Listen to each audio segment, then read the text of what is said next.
Saludamos ya a José Félix Tezanos, presidente del CIS. Señor Tezanos, buenos días. Muy buenos días. ¿Cuál diría usted que es el titular del barómetro que se publicó ayer, el barómetro correspondiente al mes de julio? Yo creo que el resumen, el titular es el PSOE avanza y Pedro Sánchez se consolida como el líder preferido como presidente de gobierno en España. Avanza, pero avanza muchísimo, hasta un 41% de intención de voto. Bueno, respecto a la anterior, no tanto. Es decir, en primer lugar, hay que tener en cuenta que estos datos son datos brutos. Es decir, estos no van a ser los datos electorales si se produjeran unas elecciones pasado mañana. Los últimos 2 meses, en el mes de mayo y junio, el barómetro daba una intención de voto hacia el PSOE en torno al 39%.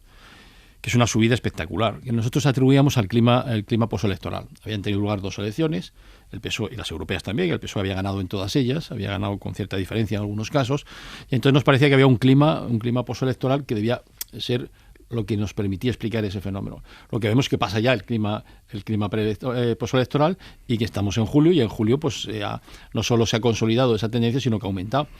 Y esto, si vamos a las tripas de la encuesta, al fondo de la encuesta, comprobamos que hay un ligero desplazamiento de todo el electorado en su conjunto hacia posiciones progresistas, de centro-izquierda, de izquierda moderada.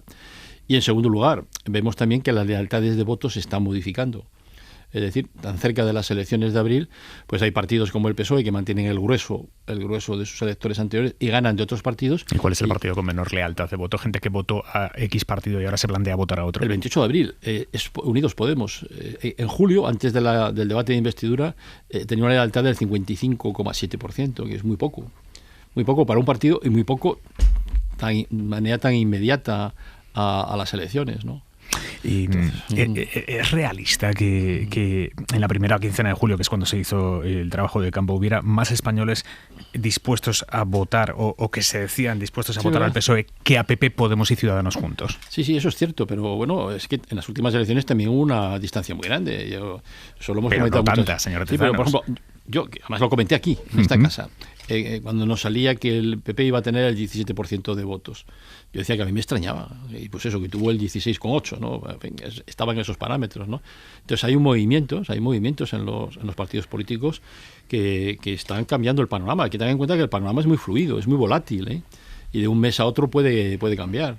De ahí la pertinencia de tener datos mensuales. Porque si solamente tuviéramos datos trimestrales en este momento como antes, estaríamos a oscuras una buena parte del año, ¿no? Pero ha escuchado a la oposición ironizando con que, según sus datos, Pedro Sánchez va a ganar casi hasta en Andorra. Sí. Bueno, es que son las mismas bromas que hacían antes de las elecciones generales de abril. Es decir, que incluso a mí me parece curioso que no hayan renovado su equipo de creativos. Es decir, que las bromas que hace Podemos o que hacen algunos líderes de partidos son prácticamente las mismas. Es que decían lo mismo exactamente antes de abril. Tuvieron lugar las elecciones de abril y es que clavamos los resultados, el pronóstico que hicimos, ¿no? Entonces, ¿ocurrirá lo mismo ahora? Yo no lo sé. En términos científicos, la sociología opera con márgenes teóricos de error, ¿no? Entonces, esto se desenvuelve dentro de unos márgenes teóricos de error, teniendo en cuenta que en este momento no hay una convocatoria de elecciones. Ahora es un futurible. A usted, cuando le llegan estos datos de intención directa de voto del Partido Socialista, usted no dice, es que es demasiado, es que se me van a echar encima. Sí, pero yo lo pienso. O sea, para mí sería mucho más confortable decir, el PSOE tiene el 36%, pero yo no puedo falsificar un dato, yo no puedo cambiar un dato. Esos datos son los que salen, y el ciudadano y los demás partidos del Parlamento tienen derecho a conocer la realidad tal como sale, con esa advertencia de que esto no es un pronóstico electoral, es una tendencia. Es decir, hay gente, por ejemplo, que no nos dice quién va a votar en este momento. Pues muchos de ellos van a votar. Entonces nosotros, cuando aplicamos el modelo de las 108 variables en los barómetros para las elecciones de abril, pues hicimos un esfuerzo de analizar la consistencia de aquellos que dicen que van a votar a un partido, que simpatizan, ¿no? Entonces hicimos que no era un pronóstico electoral tampoco, era el estado de la opinión un mes antes de hacer las elecciones, que podía haber cambiado, ¿no? Entonces todo se produjo dentro de esos márgenes teóricos de error, ¿no? Decía, hay gente que nos dice que no va a votar y luego vota. Y hay mucha gente que dice que votó al Partido Socialista y que es imposible que todos los que dicen que votaron al PSOE votaran realmente. Sin duda. Y también, en ese sentido, las muestras tienen sesgos, que a la hora de hacer un pronóstico electoral, no una adivinanza electoral, sino un pronóstico de comportamiento electoral en un momento determinado, hay que modular los sesgos de la muestra, en fin, todo ese tipo de cosas.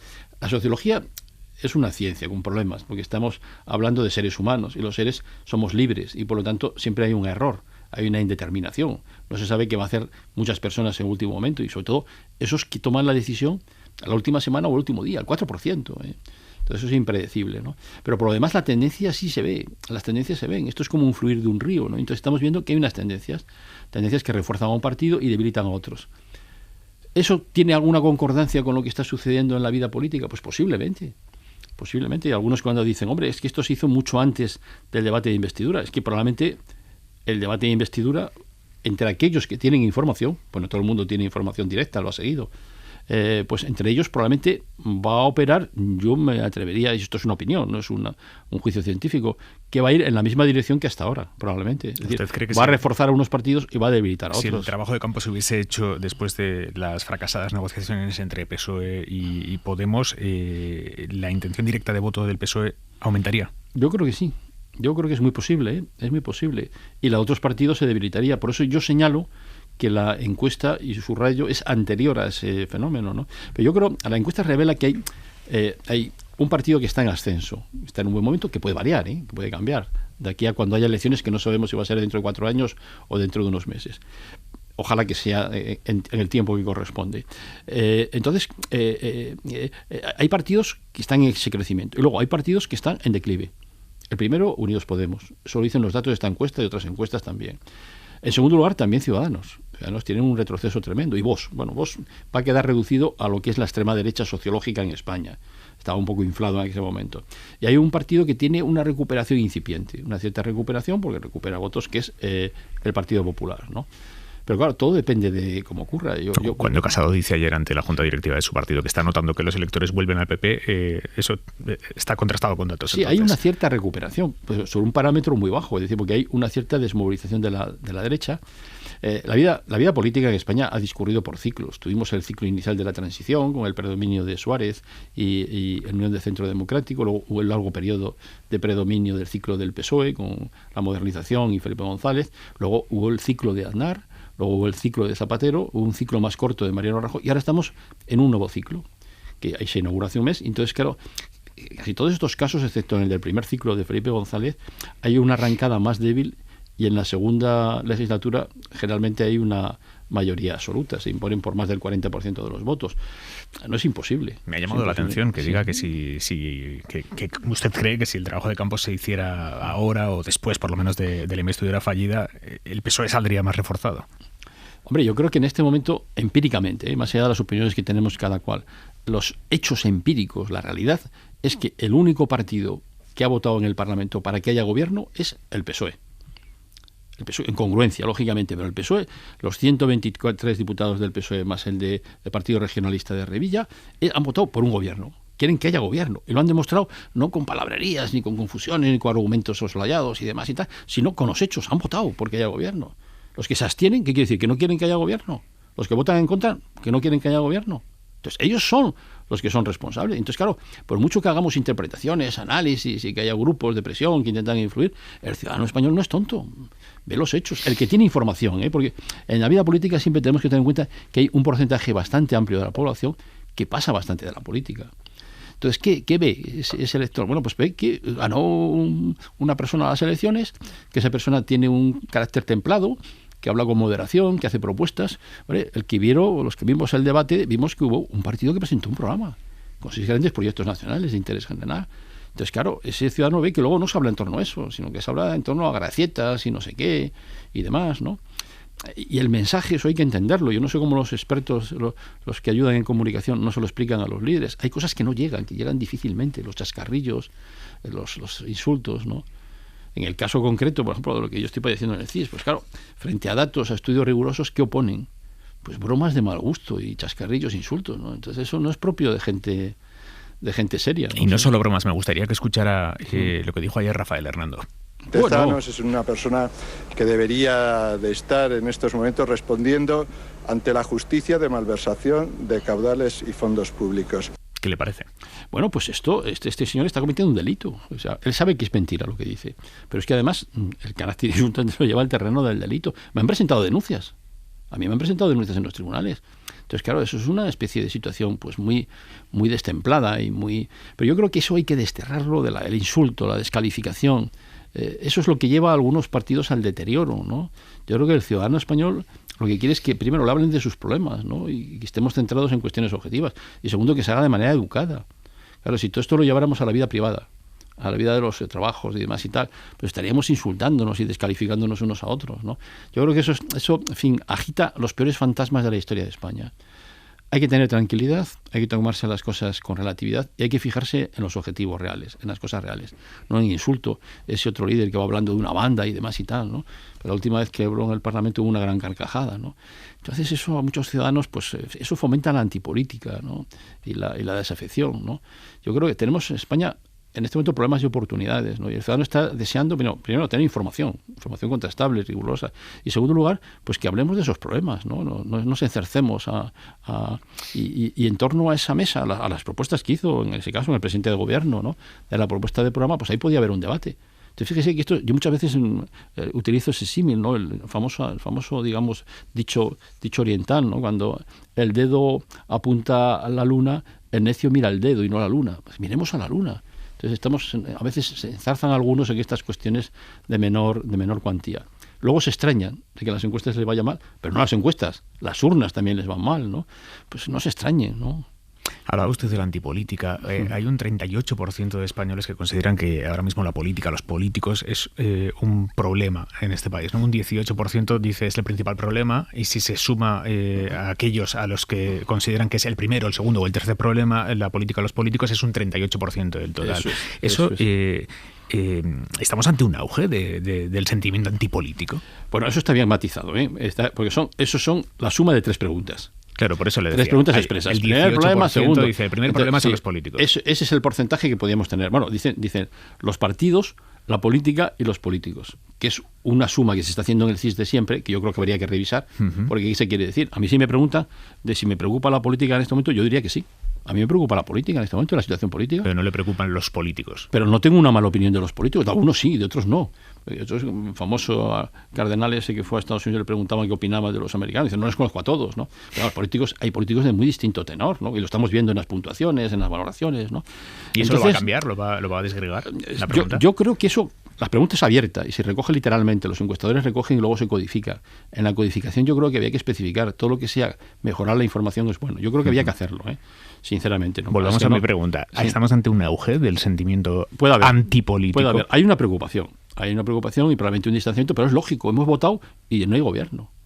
Entonces eso muchos ciudadanos no lo entienden porque piensan que tiene que haber un automatismo entre su voto y que haya inmediatamente. Lo hemos visto en otros países. O sea, votan y 2 días después ya tienen gobierno. Entonces eso no se entiende bien, ¿no? Entonces ese es el problema en el que tendríamos que identificarnos si tuviéramos todo capacidad para actuar con un sentido científico y riguroso. Es decir, eso no pasa en otras profesiones. Cuando hay un problema, lo primero que hay que hacer es analizarle, ver las causas y ver cómo se ataja. Y ponerse de acuerdo en cuál es el procedimiento para atajar ese problema, ¿no? Y si no se hace así, pues sí, habrá una cierta desafección de la política, claro. Señor Tezanos, en agosto no tenemos barómetro, se hará ya en septiembre. Los resultados del barómetro de septiembre, con un trabajo de campo en la primera quincena, ¿los conoceremos cuando ya sepamos si vamos a elecciones o puede que los conozcamos antes? Pues sí, siempre estamos intentando acortar los tiempos y por lo tanto que el ciudadano tenga derecho, que tenga la información lo antes posible. Si el campo se hace en una determinada fecha, pues 5 o 6 días después tendría que tener los datos. Así que podemos conocer el barómetro de septiembre antes del 23 de septiembre, que es esa fecha límite. No hay seguridad porque depende de la codificación, del registro de los datos, etcétera, etcétera. ¿Se plantea tener que hacer otra encuesta preelectoral ahora? Pues sin duda, si hay elecciones, el CIS tendría que hacer una encuesta preelectoral otra vez, claro. Un año después de su llegada al CIS, ¿cómo valoraría su gestión? Bueno, yo no tengo que valorar mi gestión, lógicamente, eso sería un poco narcisista, ¿no? Pero claro, sí. ¿Cree que su paso por el CIS está siendo bueno para la institución? Hombre, yo creo que se han mejorado muchas cosas. Yo creo que en las circunstancias difíciles se ha mejorado la representatividad de los datos, se ha mejorado la transparencia. Beba agua tranquilamente. Sí. Beba agua. Vamos a aprovechar. Mire, le voy a dar la palabra a Enric Juliana, a Teodoro Longrós, a Argelia Queralt. Empiezo por ti, Enric. Por si le quieres plantear una pregunta al señor Tezanos. Sí, muy buenos días. Me ha llamado la atención que en 2 ocasiones ha contestado usted con mucha naturalidad y espontaneidad a la idea de que va a haber elecciones. ¿Usted yo no creo eso. ¿Sería el consejo que daría en estos momentos a Pedro Sánchez? No, ni creo eso, ni sé si se va a producir. Lo lógico es que cuando se hayan hecho unas elecciones haya gobierno. Eso es lo lógico. El ciudadano no le podemos decir, oiga, usted se ha equivocado, vote otra vez.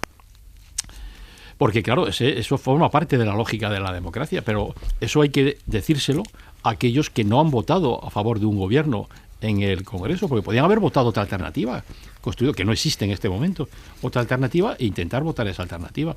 Pero es que ninguna suma, ninguna da resultados, ¿no? Entonces eso, el debate es muy sencillo, yo creo que hay que simplificarlo, no complicarlo. El debate es que hay que mirar a la Cámara, al Parlamento, y ver qué se vota allí. Argelia. Sí, buenos días, señor Tezanos. En relación con esto que acaba de decir, a mí la verdad me sorprende un tanto la posición que tiene usted claramente a favor de que hay un partido que es el único que ha propuesto o que ha sido capaz de proponer la elaboración o la formación de un gobierno. ¿Cree usted realmente que es así, que no hay ningún otro partido que pueda coadyuvar a la formación de un gobierno? Bueno, la Constitución funciona. Es decir, el rey hace consultas y propone candidato, que es lo que ha pasado aquí, a aquel que piensa que ha tenido más votos y más posibilidades de concitar un acuerdo en torno a él, su programa. Ese candidato ha hecho un programa, que es un programa que yo creo que tiene programa de interés general, que podía interesar a muchos, lo ha presentado, no se ha tomado en consideración eso, ha habido votaciones y ya no es el candidato. Entonces, la democracia sigue adelante. Si hay otra coalición de partidos que pudiera hacerlo, pues evidentemente se hará, pero tiene que sumar. Hoy en día la correlación de datos, la matemática electoral que ha dado lugar a las elecciones es que hay un predominio muy claro de un partido. Entonces, que puede haber otros, sin duda, puede haber una coalición que sería un poco extraña, pero bueno, cosas más raras se han visto en la vida, digamos, entre los partidos de la derecha y algún partido que se presenta como de izquierda. Eso es un poco insólito, ¿no?